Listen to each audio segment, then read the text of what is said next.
What do you feel about Black history being taken out of public schools? Like, Black history has never even been in Pinellas County schools that I've ever known of. but but what do you think? What do you think about it being taken out in Florida? Because the watered down history they teach, I take it out because I didn't care nothing about that watered down history anyway. What I try to tell Black parents, homeschool in the first place, homeschool, okay, and then go and get the historians I mentioned earlier, okay, the Diobs, Professor Dr. Ben, I forgot to mention Dr. Ben, Dr. Clark, Dr. Jeffries, Professor Tony Martin.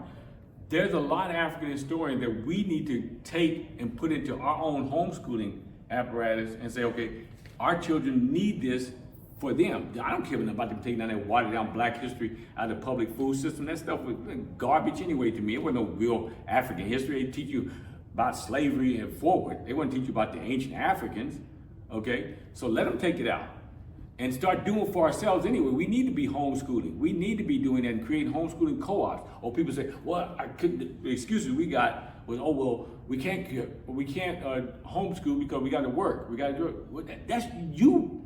You made that condition.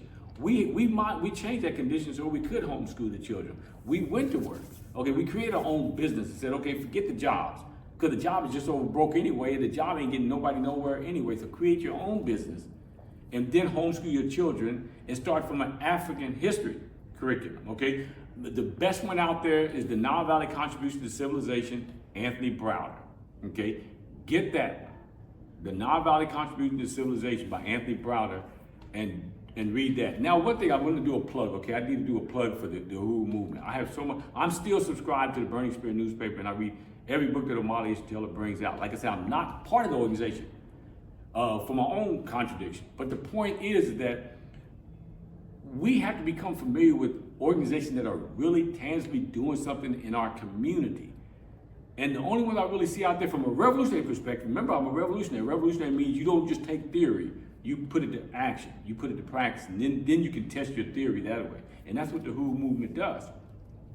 So the Burning Spear newspaper, people ought to go get that and apply that into the homeschooling as well. Because it's historically, politically, they got great history in there, they got great politics in there, and it shows you from the outside the Democratic and the Republican Party that have no interest in you anyway, okay? No interest in you anyway. They just use you to get the votes to get into the White House.